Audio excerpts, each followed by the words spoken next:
My name is Martin Gillespie, and I'm very privileged to serve with our team of development officers and the best donors in this entire country.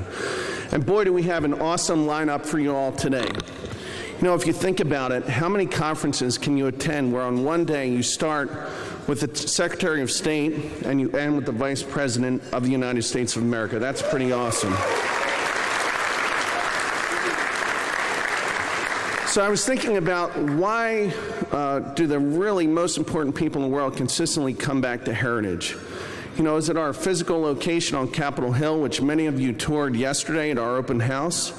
Is it the fact that since 1973, we've advised presidents, heads of states, senators, congressmen, governors?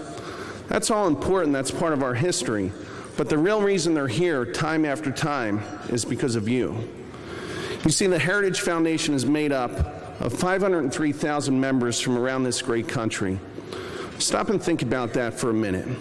That's over 1,000 Heritage members in every congressional district throughout this great country. Now, mind you, I'm not saying there's 1,000 Heritage members in Nancy Pelosi's district, but I think you get my point. Our average contribution is a little over $100. And I can tell you, if you're in the membership office, you can see sometimes a $25 check that comes in from a grandmother, and you can tell with the note that she left with that check that it hurt her monthly budget to write that check, but because she wants to save this country, she's going to stay with Heritage in order for us to do just that. It's very powerful to see. Thank you. So policymakers know when you want to have maximum impact, you come to Heritage, because we're the place and we've built the model that can play both the inside game in the Beltway and have an impact on main streets throughout this great country of ours. Now, as many of you know, we've been executing a really awesome strategic plan devised by our President Kay Coles James and our leadership. In the development department under Andrew's leadership, we've really put a lot of thought into coming up with a new vision statement for Heritage Development Department. And we looked far and wide. We looked at modern times. We went back hundreds of years to find something that could capture what it is we want to inspire our donors with. And we finally settled on the words of Mother Teresa of Calcutta, and Larry, you'll appreciate this. So the new vision statement for Heritage Development is simply this: give until it hurts. Don't worry, I'm joking. Sort of. She did say that. We do believe in sacrificial giving at Heritage, and that's why all of you are here. But we'd like to honor and thank those donors who leaned in a little bit extra this year and increased their giving to a higher level over the past year to make the dreams of this organization possible. We have some wonderful Patriots' names that are going to be shown here on the screen. These are the folks who over the past year answered the call and increase their giving level to make the dreams and hopes and aspirations of this organization and our great country possible. Now, Heritage members have a pretty common trait, and one of which is humility. So I'm not going to ask each of you that see your names up here to stand, but what I would like to do is ask all of you to please give a huge round of applause for the folks that are making the dreams and hopes of this organization possible.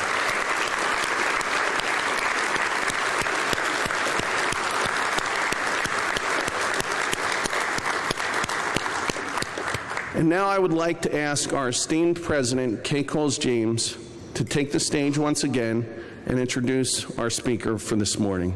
Thank you very much.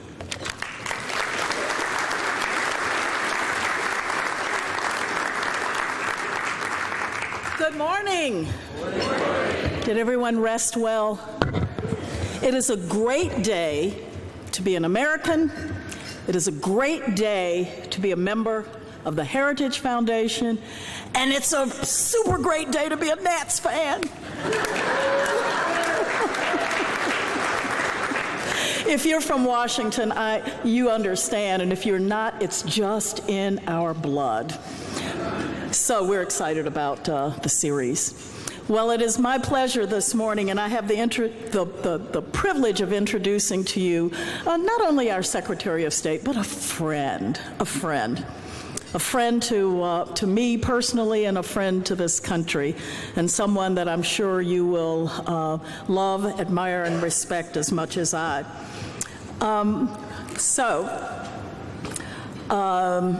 Great day of programming ahead. And we're starting off this morning in the high-stakes world of foreign affairs with the man at the center of it all, our Secretary of State, Mike Pompeo. We're catching him in a small window between his travels around the world as he carries out America's foreign policy. As you know, his has been an increasingly heavy portfolio with so many hot spots and emerging crises around the globe. And prior to becoming America's secretary, I want you to know a little bit about what he did in terms of service to our country. Many of you may know he was President Trump's director of the CIA, and before joining the Trump administration, he served as a congressman for Kansas's 4th District. Before getting into public life, he had a very successful private career as well, and he has served his country for all of his life. And as a graduate of West Point, Secretary Pompeo gave his service to this nation wearing the uniform of the United States Army. Are we grateful?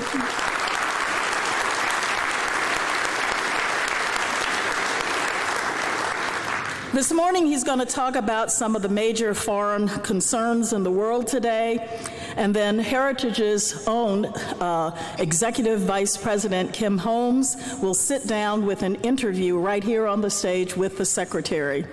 Many of you know that Kim is a former Assistant Secretary of State and oversaw Heritage's defense and foreign policy team for more than 2 decades. I can't think of a better person to engage our current Secretary in a conversation this morning.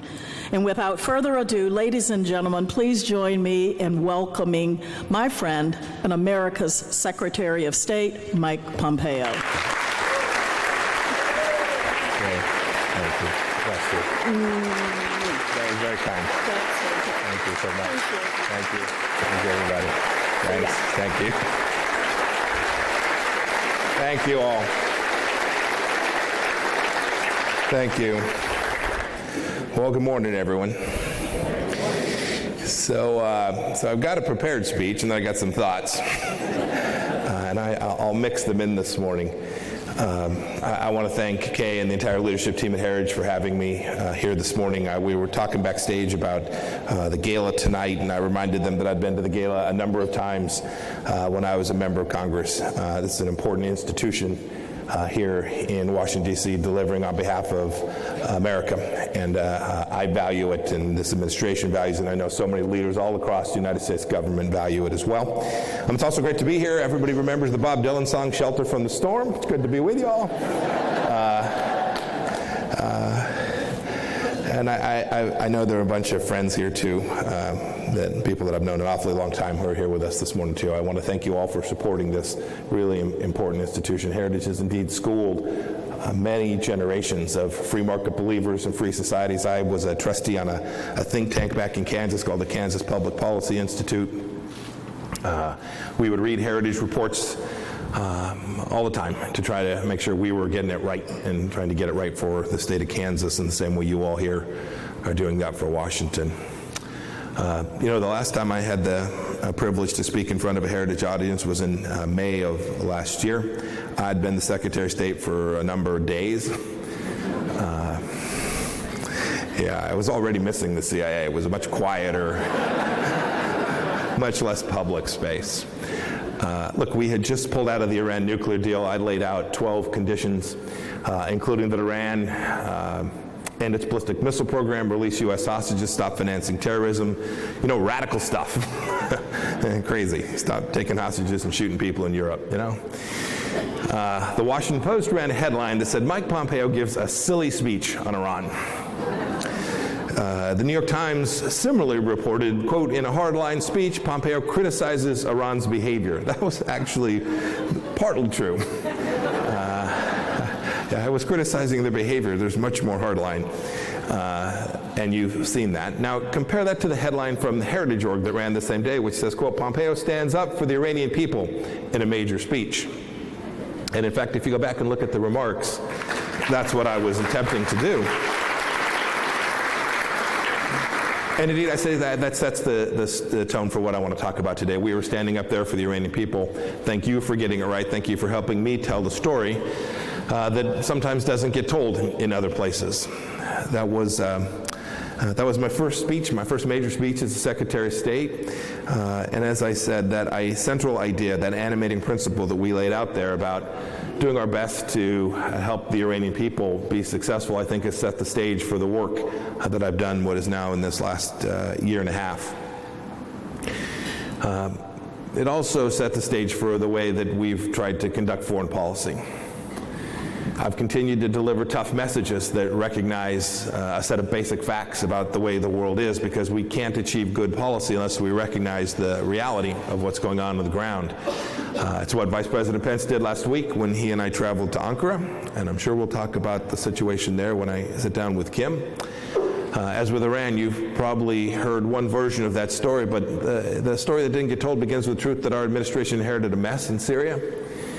The previous administration had allowed the caliphate to take root not only in Syria, but in western Iraq, approaching the outward parts of Erbil. It was the Trump administration, with the help of the SDF fighters and 70 nations, that built a coalition, something that never gets talked about. The work that we did to build out that team, united around the destruction of the caliphate in Syria and Iraq, was important and effective.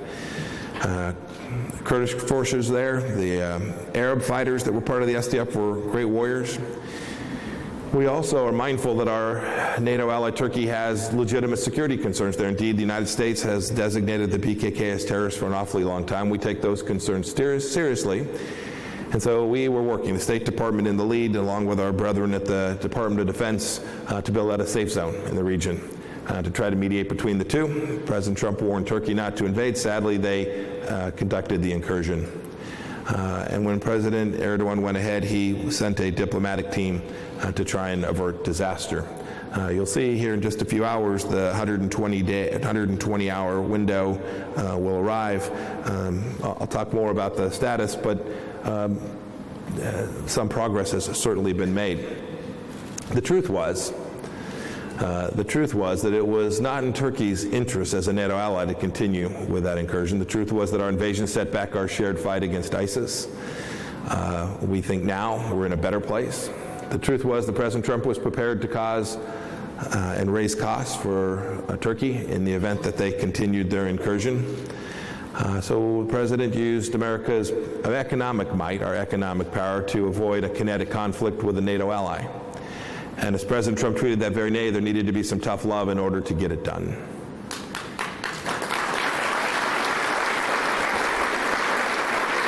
It is a complicated story, to be sure. The success of the outcome there is not yet fully determined, but it's a microcosm of what we do every day as the Department of State, and I do as America's chief diplomat. My responsibility, for a start, is to help countries see the world for what it is, and there's no shortage of truth to be told. The truth is that Iran is the aggressor, not the aggrieved. The truth is that China is a strategic competitor at best that uses coercion and corruption as its tools of statecraft.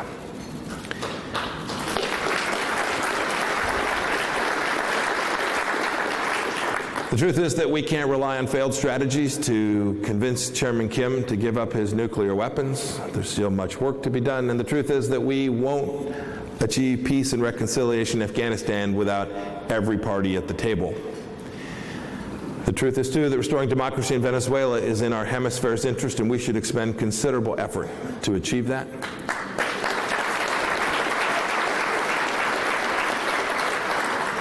And the truth is that every nation has a responsibility to share the burden of these global mission sets to achieve security around the world.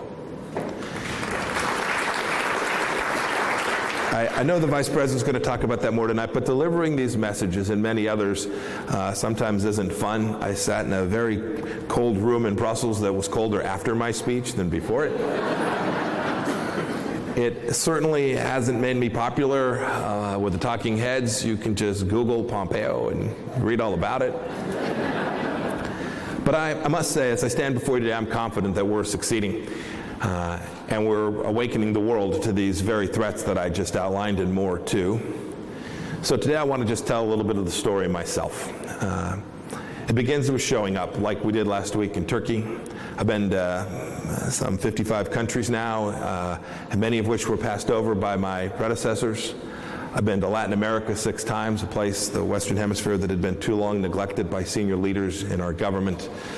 I've been to Colombia and Peru and to Ecuador and Paraguay and to Brazil. I'll be back down in South America in just a couple of weeks with the President in Chile. I went to Finland in May to bring real truth about what's going on in the Arctic, about Chinese and Russian land grabs and militarization in that region. And I traveled not just to Australia, India, and Thailand to present our vision for a free and open Indo-Pacific, but I also had the opportunity to be the first Secretary of State in history to go to Micronesia. And when there, I talked about the important interests that the Micronesian people have in ensuring that China is something about which they are fully aware. I had the good joy to go to Hungary and Slovakia and to Iceland and to Montenegro, all of which hadn't had a Secretary of State visit in way too long. And then I traveled for the first time as a Secretary of State, because it's the first time it was possible, to travel to North Macedonia, a pro-America stronghold in the Balkans. You know, I guess that the number of Americans that know about this work is few and far between, and that's okay. But the truth is, the story about what the Trump administration is doing needs to be told. That's my job. It's why I'm here today. It's why I travel here domestically probably more than many secretaries of state have done so too. I think it's important that the American people get a chance to see what it is their taxpayer dollars are being used for by the United States Department of State. But showing up only matters if you're there for a purpose, and that you're willing to tell the truth when it's tough, and that you'll continue to speak to them about things that are hard. It's a lot of fun to go into a meeting and tell them what they want to hear and talk about what great allies you are, and toast and cheer and compliment each other on the important work you're doing together. It's much more important to speak about the things that are difficult, where there are disagreements and truths that need to be told. We've apparently taken over the truth-telling role from the NBA.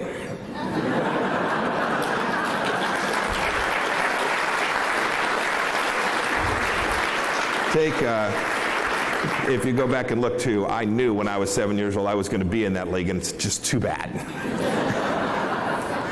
You know, take Iran as a good example. I referenced this at the beginning. Ever since I gave that silly speech, the conversation's turned. Hundreds of private companies are on board with our sanctions. There was this threat that European companies would stay in Europe. I was told so many times, boy, American sanctions alone won't work. You should ask the Ayatollah if that statement is true. And after the regime bombed Saudi oil facilities, Britain, France, Germany, the E3 released a statement. They said that they believed it was clear, quote, clear to us that Iran bears responsibility for this attack, and that the time has come for Iran to accept negotiation on a long-term framework for its nuclear program. That is a very different position than they were in before American diplomacy began to put pressure on the Islamic Republic of Iran and its corrupt, kleptocratic regime.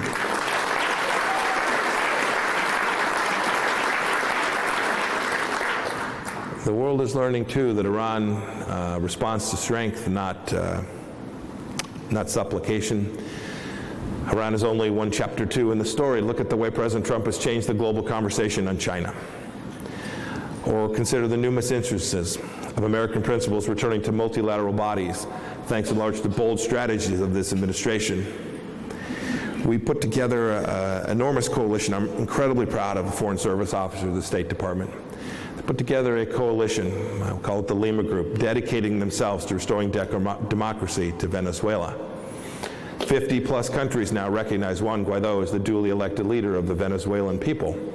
This was good, solid diplomatic work, hard fought, and done with the elan of the American State Department. We convinced ASEAN to declare its support for sovereignty and a rules-based order in the Indo-Pacific as well. We've reconvened the Quad, the security talks between Japan, Australia, India, and the United States that had been dormant for 9 years. This will prove very important in the efforts ahead, ensuring that China retains only its proper place in the world. And I'm very proud, too, we hosted more than 100 nations for the Ministerial to Advance Religious Freedom, the largest human rights conference ever held at the State Department, ever. We've done it for 2 years running.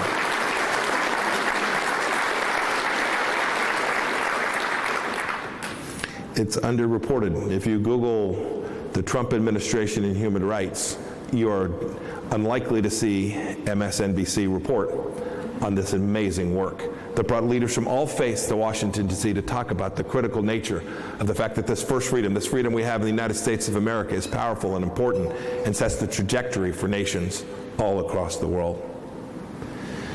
Just recently, 20 nations joined us at the UN in a letter that claimed that abortion is in fact,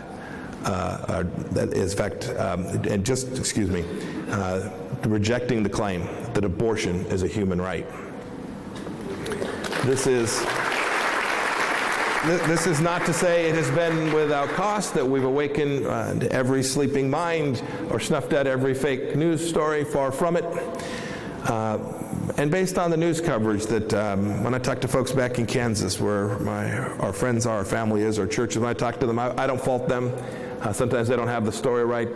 Sometimes they'll not see that America is in fact a force for good around the world. Our job is to make sure we tell that story. And when I say our, I mean mine and yours. Here's the other story. A few weeks ago, I had the opportunity to visit my ancestral home in a little town called Pompeo in Abruzzo. I know most of you are from there. There are about 1,000 people in Pompeo, and there were 1,050 people on the street. It was a really great experience, personally, to go back to where my grandfather was from. My dad never had the chance to get there. But I was walking these cobblestone streets, and there were kids waving American flags. I'm not going to read the text here, it's not politically correct, but there were people that had been on the planet for a while grabbing my hands, local officials eager to welcome me.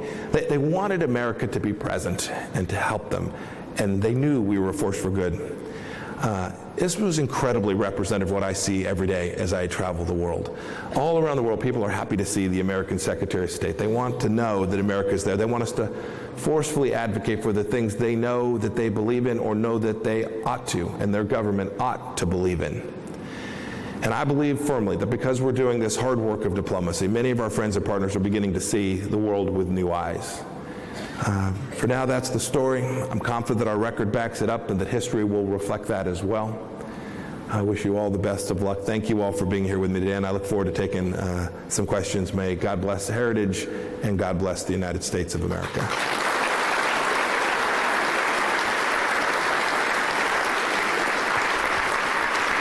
Ladies and gentlemen, joining the Secretary on stage, Heritage's Executive Vice President, Kim Holmes. Thank you all. Thank you.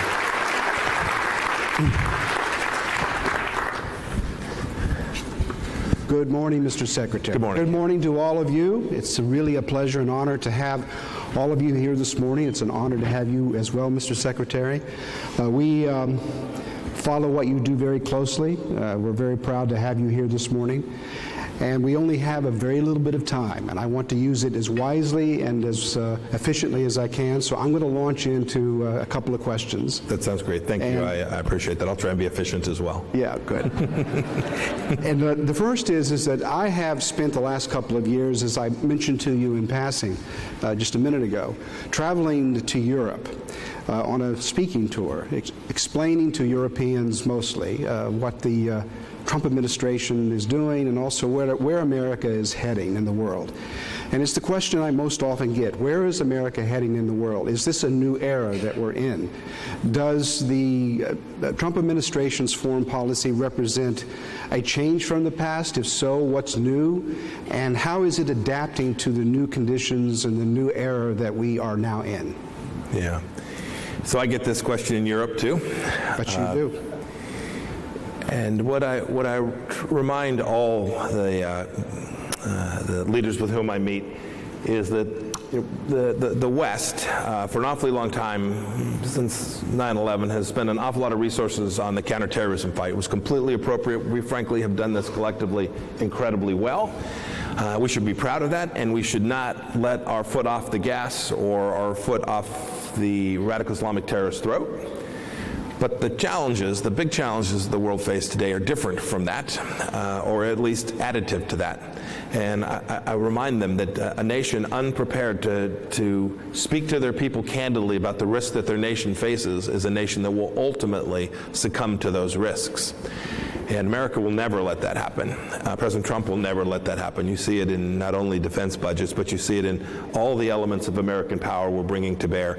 I remind every one of these countries that without a strong economy, without free markets and economic growth and well-being, a nation's capacity is limited, not just their capacity to field an army or to fly an airplane, but their capacity for the world to understand that this is a nation that has true ability to impact outcomes. We see this all the time in how the United States interacts economically. We use those economic tools to the benefit of the American people, and I think to the benefit of the world, and I remind them of that. So it has changed. The change that have taken place in China is something that all of us sat on for too long, didn't do nearly enough. When I say all of us, I'm served in Congress for a handful of years. I didn't do enough. But we now can see this very clearly, and we see the challenges clearly. We want the world, including Europe, to understand these risks. It gets shorthanded by talking, just the word Huawei gets shouted a lot. But it's so much bigger and deeper, and the challenge is so much greater than that. So we need to align collectively to ensure that this idea that we've had as the central tenet of how the world will engage. There'll be a set of rules, there'll be a set of standards, there'll be free trade and free commerce. All the central principles that animate what our founders talked about in our Constitution need to undergird the world for the next century, for our kids and grandkids.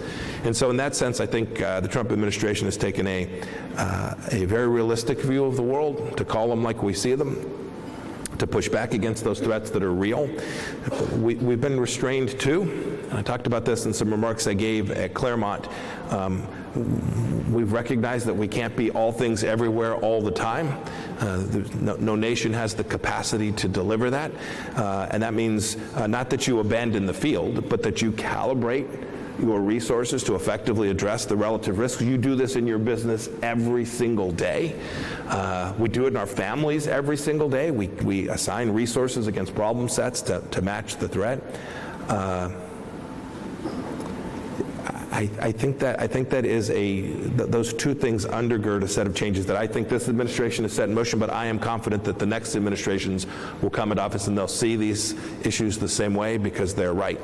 And I'm confident that American policy will go deliver American capabilities around the world to support our friends and allies and continue to ensure that America has a next century that is successful and prosperous for our people. Do you think the old guard in Europe is getting it? Do I think the old guard in Europe is getting it? Europe's a big place. That's why I asked. How that was efficient. That was very efficient. Good. Mr. Secretary, you mentioned in your speech the importance of religious liberty. Conservatives in this room, the Heritage Foundation certainly, believe in the importance of protecting, preserving, and advancing religious liberty. But as you know, not every country around the world values religious liberty the way we do, and it's certainly, if you go into international organizations like the United Nations, it is not valued as much as we would like it to be. Can you say a little more about why this religious liberty is so important to you and to the administration, and what is groundbreaking in the approach that you're taking? So I'll start with the first question is about why it matters. Facts and data. There is a correlation between autonomy, human dignity, respect for every citizen, religious freedom as a component of that, and successful governments, the capacity to have stability, And you can see nations that have more religious liberty tend to view the world much closer to the way the United States views the world. So we have a selfish interest in this, wholly apart from the human rights aspect of this. We have a geostrategic interest in expanding religious freedom. Today, the data is that about 80% of citizens of the world live in places where there is either no religious freedom or their religious freedom is limited in some significant way. Our approach has been, and you can see this in the remarks that nearly every cabinet member gives, you can see it in the ministerials. We invited these leaders from all around the world of goodness, nearly every faith to come to Washington to talk about this. And if you travel to visit a U.S. embassy and meet someone on our team, an ambassador, whomever, I would have failed as a leader if they don't understand that this is a real priority for this administration. I think you'll find that they all do. It's deeply consistent with the way we're trying to deliver foreign policy around the world, too. We've done our best to call out the absence of religious liberty in countries all across the world, even from our friends. If you read the human rights report that we put out every year, it is a compendium, not just about religious freedom, but about human rights violations around the world. It is this remarkable document. No other country does this. We identify every single incident where we found some violation of human rights. So we do it, we list our friends, they call me immediately and say, "What the heck are you doing?" But it's about creating a catalog so that the world will know where this is taking place. And we watch countries all across the world. They're watching what we're doing. They're watching how America does this. They're watching how President Trump addresses this set of issues. And I am convinced that the work we're doing will enhance religious freedom for millions and millions of people around the world. Mm-hmm. Thank you.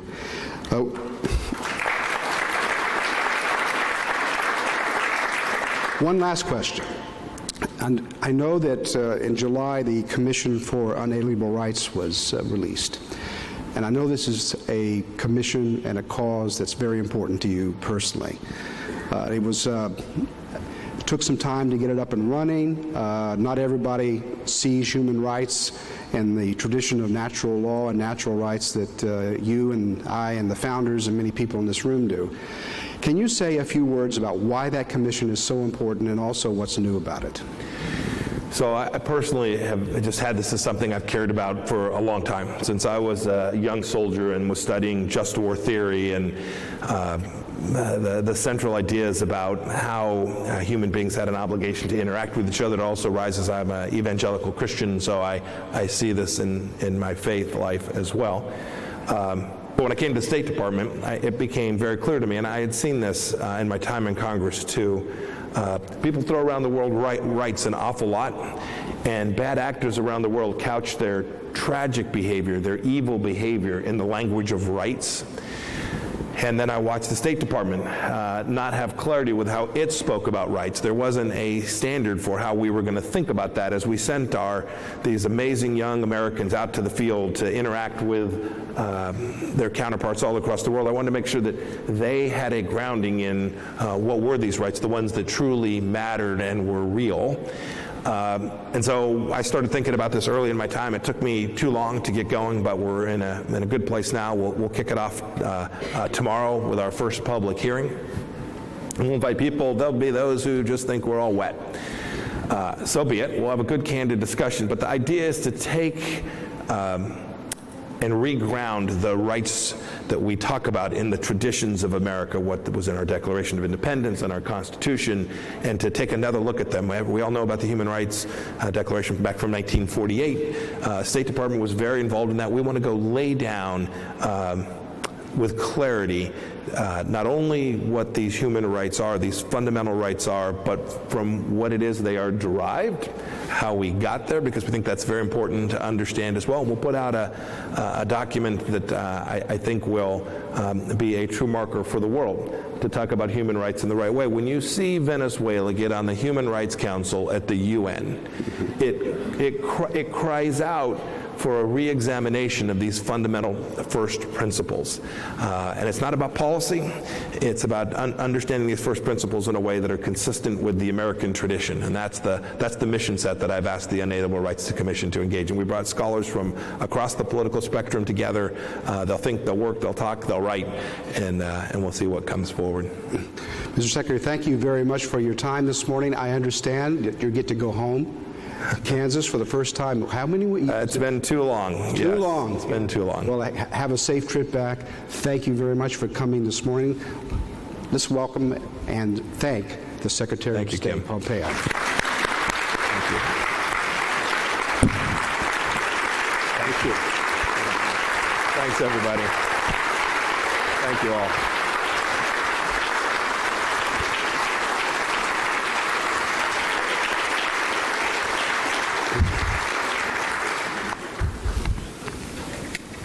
Thank you, Mr. Secretary, for that outstanding speech and for the discussion we had. It's our sincere appreciation that you were here with us today.